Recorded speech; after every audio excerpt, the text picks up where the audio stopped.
सद्गुरुदेव भगवान की जय। सर्ववेद भाष्य प्रथम मंडल चतुर्थ अध्याय। जाको प्रभु प्रियतम बने, प्रभु को प्रिय है सोय। जाहि वरण प्रभु करत है, ता कहाँ दर्शन होय। जिसको प्रभु प्रियतम होते हैं वही प्रभु का प्रिय होता है, एवं जिसको प्रभु वरण करते हैं उसी को अपना अपरोक्ष साक्षात्कार हो दर्शन देते हैं। जिसका सर्वस्व प्रभु है वही प्रभु का सच्चा प्रिय होता है। उसी को प्रभु अपना जान साक्षात्कार दर्शन दे कृत्य कृत्य करते हैं। प्रभु द्वारा ही आत्मा को सब कुछ प्राप्त होता है। अतः सर्व ओर से अपने स्नेह को एक प्रभु में लगाने से पूर्ण आनंद और शांति की प्राप्ति होती है। लक्ष्य बनाओ प्रभु मिलन, जीवन का उद्देश्य प्रभु प्राप्ति सब मिलन है, नाश मिल जगवेश। मानव जीवन का एकमात्र उद्देश्य प्रभु की प्राप्ति है, इसलिए प्रभु प्राप्ति को ही जीवन का लक्ष्य बनाना चाहिए। उसी की प्राप्ति में सब कुछ प्राप्त हो जाता है। जगत अनित्य स्वरूप है, उसका एक रूप नहीं रहता, इसलिए इस नाशवान जगत से उपरम होकर नित्य परब्रह्म की प्राप्ति के लिए प्रयत्न करना चाहिए। क्षर में भी अक्षर रहे, निअक्षर आधार, कोरे नहीं जड़ शब्द है, क्षर में भी दो सार। क्षर एवं अक्षर दोनों का आधार निअक्षर सार शब्द है। क्षर अक्षर दोनों में सार शब्द ओतप्रोत व्यापक है। अनहर आदि जड़ शब्द की अक्षर से शून्य नहीं है, बल्कि पंच शब्द अनहद आदि क्षर शब्दों में अक्षर और निअक्षर दोनों एक रस व्यापक हैं। सकल पदार्थ सृष्टि के अक्षर अक्षर मेल, बाहर छर्वे निमित्त है, कारण आत्म केल। नहीं अक्षर सार शब्द के द्वारा अक्षर आधार संबंध से सृष्टि के सकल पदार्थों का निर्माण होता है। बाहर क्षर शब्दों का आधार इसकम सार शब्द निअक्षर परम प्रभु है। ज्ञान राशि भंडार है, निअक्षर सब पार, ज्ञान अनंत सीम है, पूर्ण कलाय पार। प्रकृति आत्मा से सूक्ष्म, क्षर अक्षर पार निशब्द परम पुरुष समस्त ज्ञानों की राशि है, अर्थात ज्ञान का समुद्र है। अनंत प्रभु का अनंत ज्ञान है एवं वह असीम परिपूर्ण परब्रह्म अपनी पूर्ण कला से भी अनंत अपार है। वह अनंत कला, अनंत शक्ति, अनंत ऐश्वर्यों से सर्वत्र परिपूर्ण है। अनंत का अंत नहीं है। एवं उस अनंत महाप्रभु की महिमा, क्रिया एवं बल भी अनंत है। जगदीश्वर परम प्रभु सब में व्यापक होकर शुद्ध तीन पाद अमृत से परिपूर्ण व्यापक है। अतः उसकी सीमा नहीं है कि कहां से कहां तक है, इसलिए उस प्रभु को अनंत कहा गया है। सूक्ष्म शरीर अभाव में सुस्वप्न अवस्था जाय, कारण देह भाव में घोर सुषुप्ति नसाय।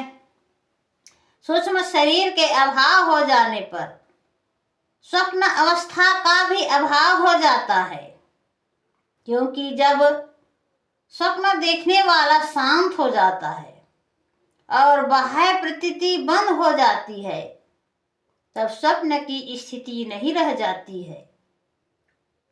इसी प्रकार योगाभ्यास में जड़ चेतन की ग्रंथि खुल जाती है, तब घोर सुषुप्ति का भी अभाव हो जाता है। आत्मा सुषुप्ति के अभाव में आत्मस्वरूप की प्राप्ति और परमानंद की उपलब्धि के लिए आगे बढ़ती है। योगाभ्यासी अनुभवी साधक इस तत्व ज्ञान भेद रहस्य को पूर्ण रूप से जान सकेंगे। सब विषयों का अनुभव साक्षात्कार होने पर पूर्ण बोध और स्पष्ट तत्व ज्ञान की प्राप्ति होती है। एक तार चाट के लगे दे अवस्था जाय, क्रम उन्नति क्रम छूटत है, धर्म सीमा पर आय। सदगुरु प्रदेश में एक तार स्थिति हो जाने पर सर्वदेह की अवस्थाओं का अभाव हो जाता है। जिस प्रकार आत्मा की उन्नति होती है, उसी प्रकार क्रमशः देहों का भाव छूटता जाता है और आत्मा अंतिम लक्ष्य पर पहुंच जाती है। त्यागमयी अभिमान को शब्दाकार विवेक, अपर छीन अनुभव चले, उमगत उमड़त ब्रह्म विद्या योगाभ्यास के द्वारा माई संबंधों को त्याग कर एक शब्दाकार विवेक होने पर सर्वव्यापक सत्ता का परिपूर्ण अनुभव लगता है और आत्मा अपनी शक्ति का पूर्ण विकास करती है। करती हुई ध्येय के स्वरूप में तन्मय होकर लौह अग्निवत एक हो जाती है। समाधि में जीव ब्रह्मानंद को प्राप्त कर ब्रह्म स्वरूप हो जाता है। समाधि अवस्था में ध्याता ध्यान ध्येय एवं त्रिपुटी का अभाव हो जाता है। इसके कारण बाह्य जगत के अभाव हो जाने पर आत्मा और ब्रह्म की तन्मयता होने से इस पद में एक शब्द का प्रयोग किया गया है। समाधि में जीव ब्रह्म को प्राप्त कर आनंद में निमग्न होने के कारण उसका स्वरूप शून्य सा हो जाता है। ज्ञान की निमग्नता इतनी हो जाती है कि परब्रह्म के आनंद में दूसरे पदार्थ का ज्ञान वह नहीं रखता। इसी को आत्मा और ब्रह्म का एकत्व कहते हैं।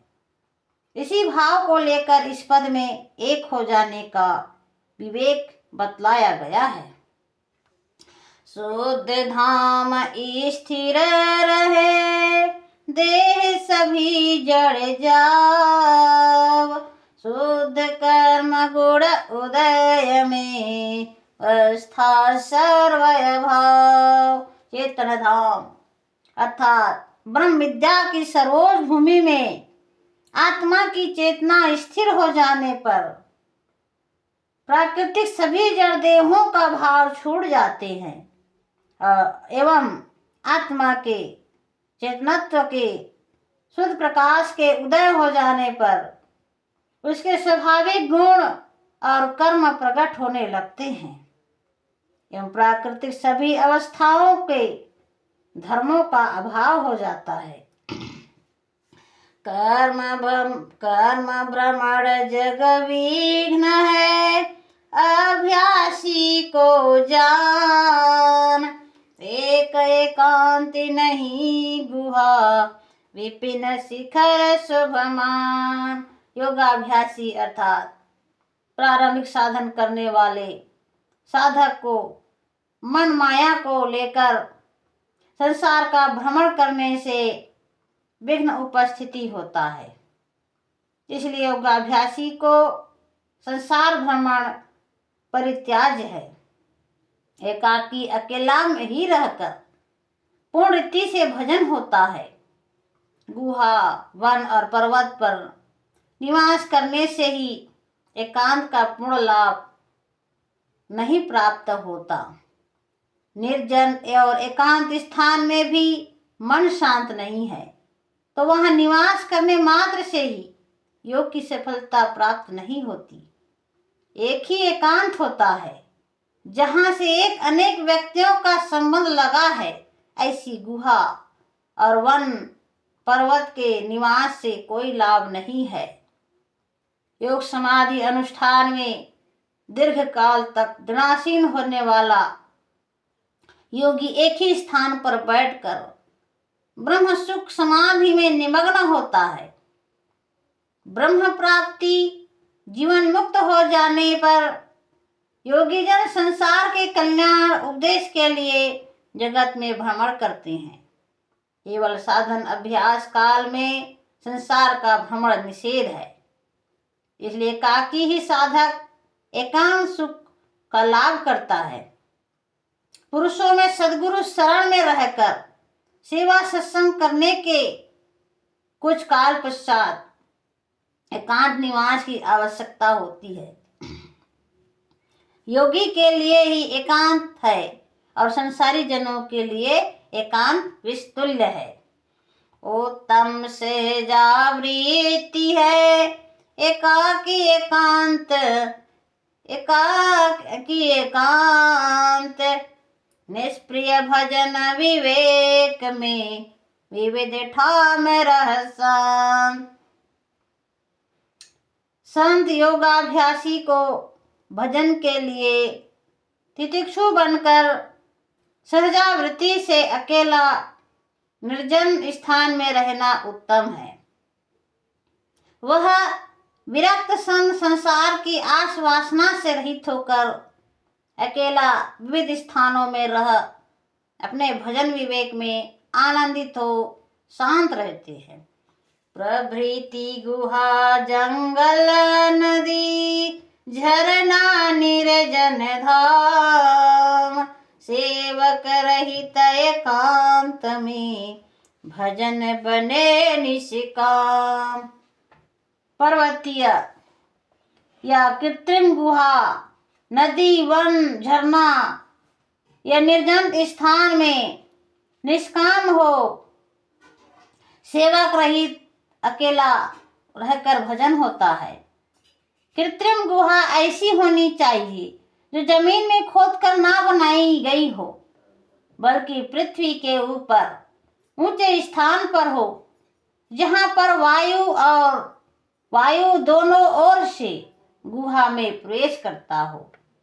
जहां पर वायु नहीं है, पृथ्वी की गर्मी से और शरीर के मल दोष होने के कारण मस्तिष्क क्षय या अनेक प्रकार की व्याधियों के होने का भय बना रहता है।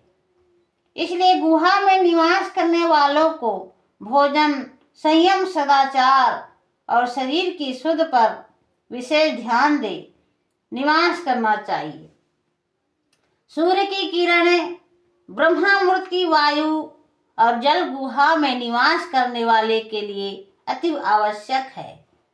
अनुकूल जड़ी बूटियों के प्रयोग द्वारा एवं ब्राह्मी, गोघृत और धारोष्णा, दूध, आवश्यक फल, फूल एवं कंद का सेवन करके दृढ़ासीन योगी पर ब्रह्म प्राप्ति का साधन करे। सदगुरु आदेश नियम में रह करी जब अंतर की शुद्धि प्राप्त होने लगे तब गुहा अनुष्ठान और गुहा निवास लाभप्रद उत्तम होता है। सभी काल और सभी अवस्थाओं का ज्ञान रख करके गुरु नियम में रहने वाला ही गुहा निवास और अनुष्ठान करके ब्रह्म प्राप्ति का साधन कर उत्तम लाभ को प्राप्त करता है। मनमुखी, सदगुरु विहीन, संशयशील, मान प्रतिष्ठा का लोलुप साधक गुहा निवास करके भी अपने लक्ष्य को प्राप्त नहीं कर सकता। सदगुरु प्रकाश और उसके नियम मर्यादा व्यवहार के अनुकूल रहकर गुहा निवास करने वाले पर ही सदगुरु की दया और प्रभु की असीम कृपा से सफलता होती है। केवल गुहा में रहने वाले ही तत्व ज्ञान, बोध एवं अनुभव गमन की स्थिति दृढ़ नहीं हो सकती। इसलिए सदगुरु आज्ञा और उनकी छत्र छाया में ब्रह्म विद्या योग का साधन और उसकी अनुभव प्राप्ति करनी चाहिए। उत्तम एकाकी रहे मध्यम सेवक संग, कनिष्ठ अनेकों साथ में अधम नगर बहुरंग। उत्तम भजन एकाकी होता है जहाँ पर दूसरा कोई नहीं है। मध्यम भजन सेवक के साथ रखने वाले का होता है और कनिष्ठ भजन अनेकों के साथ रहकर होता है। अधम भजन नगर एवं अनेक रंग राग में रहने वालों का होता है। अनन्य भक्त आशा तजे जग से रहे निराश, संरक्षक प्रभु आप हैं भक्ति रहस्य विलास। प्रभु को का अनन्य भक्त संसार की समस्त आशाओं को छोड़कर प्रभु की एक आशा रखता है। जगत की उसे किसी प्रकार की आशा नहीं रहती। संसार की आशा ही बंधन दुख का कारण है। जिस संसार की आशा लगी है वह प्रभु का सच्चा भक्त नहीं है, ना उसकी शरण को प्राप्त करता है। अनन्य शरण प्रभु भक्त को प्रभु के अतिरिक्त दूसरे की आशा नहीं होती। इसलिए निष्कामी प्रभु भक्त की आशा को परम प्रभु स्वयं पूर्ण करते हैं। अनन्य शरण भक्त के संरक्षक प्रभु स्वयं होते हैं और वह उनकी शरण में भक्ति के अनुभव भेद परम सुख को प्राप्त करता है। मिलना प्रभु से चाहते तो तुम मिलो न काहू, माया संग्रह त्यागिए एक लीन यजयाहू। जब तुम प्रभु से मिलना चाहते हो तो तुम दूसरे किसी से क्यों मिलते हो? संसार के संग्रह विषय उपभोग की इच्छा को छोड़कर एक नित्य परम प्रभु की भक्ति में तल्लीन हो जाओ। सृष्टि प्रारंभ काल से सभी ऋषि महर्षियों ने इसी अनुभव सिद्ध मार्ग का प्रतिपादन किया है। बिना प्रभु प्राप्ति के माया नहीं छोड़ती। संसार सागर से पार होने के लिए एकमात्र प्रभु की उपासना ही है। मैं अपने को आप में करत समर्पण पाही, रखे जहाँ तह वारहूं करे करावे ताही। मैं अपने को प्रभु की शरण में समर्पण करता हूँ। वह जहाँ रखे वहीं पर रहूं, वह जो करावे वही करूं। जब प्रभु की शरणागत हो जाने पर प्रभु के नियम आदेश के अनुकूल ही सारा जीवन व्यतीत होता है। जब प्रभु की सच्चा सुख प्रभु भक्त को प्राप्त होता है। इसी को प्रभु की अनन्य शरण भक्ति कहते हैं। माया सींचे दुख मिले, सींचत बबुर में काट, सेवे प्रभु अमृत मिले, सद्गुरु भव दुख काट। इंद्रिया सुख भोग में मन को सुख प्राप्त होता है। जब उसका वियोग या उस उपभोग वस्तु की सुख प्राप्ति में बाधा पड़ती है, तब हृदय में परिताप कष्ट होने लगता है। इसलिए आत्मिक उत्थान इच्छुक विवेकी पुरुषों को आवश्यक है कि संसार विषय माया संबंधों को छोड़कर एकमात्र प्रभु प्राप्ति के साधन में लग जावें। जिस प्रकार बबूल वृक्ष के सींचने से उसमें कांटा ही पैदा होगा, उसी प्रकार इंद्रिय जन्य सुख के उपभोग करने पर उसके परिणाम में आत्मा को दुखी प्राप्त होता है। अतः प्रभु की सेवा भक्ति से सद्गुरु द्वारा भवबंधन दुख छूट जाने पर अमृत परमानंद की प्राप्ति होती है। एक एकांत दो द्वंद है, तीन ग्राम समझान, पांच नगर समझानिए मानिए, भजन एक परमान। अकेला को एकांत कहते हैं। जब दो हो गए तब दो के संबंध से द्वंद हो जाने का भय होगा, इसलिए दो का संबंध ही उपयुक्त नहीं है। तीन व्यक्तियों को हो जाने से ग्राम बन जाता है, अर्थात तीन के संबंध को ग्राम जानना चाहिए। जहाँ पर पांच का समूह हो गया उसे नगर के समान जानना चाहिए। इसलिए इन सब को छोड़कर अकेला निर्द्वंद होकर भजन करने का विधान सर्वश्रेष्ठ है। नाम धनी सिर सौंप कर संत विजयता होय, मरे डरे कायर बने, धिक जीवन जग सोय। नाद, विंद एवं अनहद सभी नामों का आधार, इसका स्वामी सेवक होने से परम पुरुष सार शब्द को नाम धनी कहते हैं। उस नाम धनी को तन मन एवं आत्मा सर्वस्व समर्पण कर संत जन प्रकृति पर विजय प्राप्त करते हैं। जब तक अपने प्रभु में समर्पण नहीं करेगा तब तक अपना अभिमान रहेगा। उसका आधार प्रभु नहीं हो सकता। जिसने प्रभु को सर्वस्व अर्पण कर अपने को प्रभु में दे दिया है, वही आत्मसमर्पित संत प्रकृति रूपी दुर्ग को जीतकर उसका विजेता होता है। प्रभु को पाने वाला ही प्रकृति पर विजय होता है। जो प्रभु को आत्मसमर्पण नहीं कर सकता वह प्रकृति के चंगुल में पड़कर प्रकृति के त्रिविध तापों से तपित होता है एवं किंकर्तव्य विहीन हो दीन अधीन जीवन को प्राप्त कर महान कष्ट को पाता है। पलट प्रकृति विलोम को कार्य कारण होय, मरे दोषमय प्रकृति का हंसय संग समोय। सहज योगी सद्गुरु भेद साधन अभ्यास के द्वारा प्रकृति की बहिर्मुख प्रकृति को अंतर्मुख कर क्रम गति से उसके मूल कारण में उसके कार्यों को लय कर देता है और प्रकृति के त्रिगुण द्वंद्वों को नष्ट कर त्रिविध दोषों से रहित हो शुद्ध होकर पर ब्रह्म को प्राप्त करता है। मन मरते इंद्रिय मरे, अंतर कमल श्वास, लक्ष्य शांत स्थिर रहे, चेतन अनुभव भास। चेतन दृष्टि के प्रकट हो जाने पर नवम कमल के गंध से मन मर जाता है एवं उसके शांत विलय हो जाने पर सद्गुरु ध्येय में चेतना शांत स्थिर हो जाता है और चेतन ब्रह्म प्रभा आत्मा के अंदर प्रकट प्रवेश करने लगती है।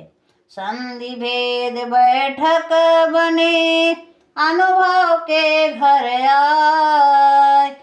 देव सदा फल अमर है, आवागमन न साय। संधि भेद पर सुरति को स्थिर करके योगी ऊर्ध्व दोनों भूमियों में प्रवेश करता है और अपने शुद्ध स्वरूप से निःशब्द परम पुरुष को प्राप्त कर जरा मरण से रहित हो मुक्त हो जाता है। जिस संसार चक्र भव बंधन दुख से छुड़ जाता है। यही योगी का यही अमर पद है।